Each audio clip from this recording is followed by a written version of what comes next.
Hello, welcome back to LBG Reviews. This is my second time recording this voiceover because of an error I did not notice initially.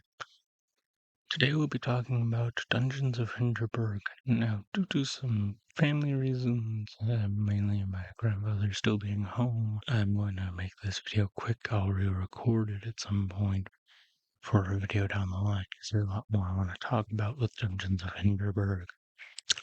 But basically, Dungeons of Hinterberg is a game where you play as a woman in Austria who starts off at a law firm, but her job it doesn't go anywhere. And she hears about how a village in her country had 25 dungeons randomly appear within it. And that after the village did some rudimentary checks, made sure that the dungeons were safe for people to enter, they opened it up as a tourist attraction.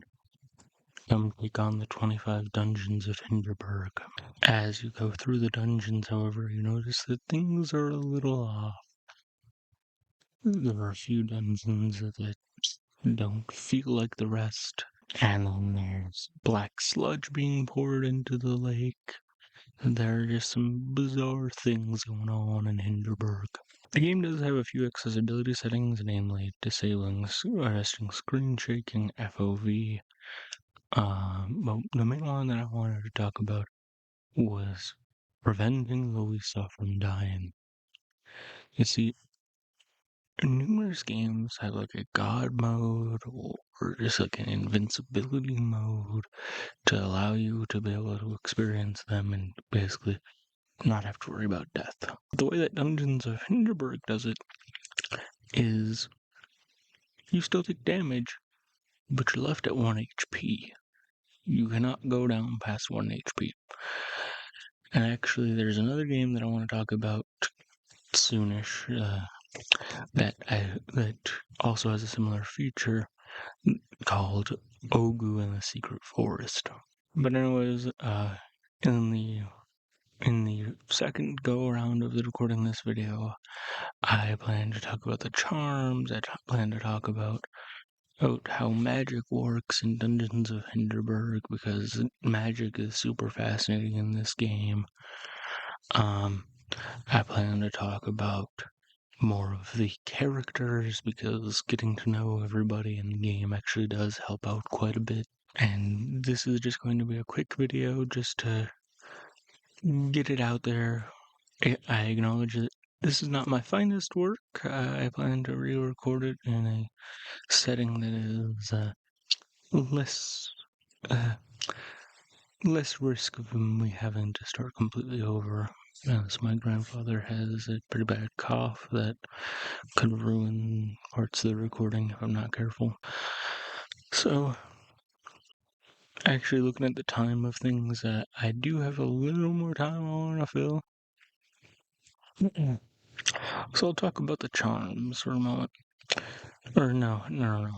Correction, I will talk more about the characters. You see, in Dungeons of Hinterberg, as you get to know characters, they provide certain benefits. There's this journalist guy that gives you a camera to take pictures with, or specifically a Polaroid camera, because these things like cell phones and other things, due to the magic in the area, are not working properly. And then likewise, there's another person, there's the scientist dude who, when you talk with him and hang out with him, help him out, your magic becomes more, you become more used to your magic. You can cast your magic more frequently because you have more mana at your disposal. There's another person that you can become friends with that basically allows you to gain access to more charms. Another one that makes your spells do more damage. There's a lot of relationship building in this game. And initially the game makes it sound like there's going to be a time limit on when you have to be done. Like if you don't get everything done, then it sucks to be you. But no, because like in the game, Louisa says, well, here we are in Hinterberg, 25 dungeons over 25 days. You don't have to do it in 25 days. You can take up to like day 30, day 40, 50, 60, whatever you want to do, because like the game is broken up into 3 sections. In the morning, you meet with somebody while you eat breakfast to talk about what dungeon you want to go to today. In the afternoon, that also leads on to picking where you want to go. So in the afternoon, you go to a certain region. You can either find a place to just sit down and relax, maybe just farm some monsters for items, or explore around to find some secrets, or you could dive into a dungeon you haven't done yet.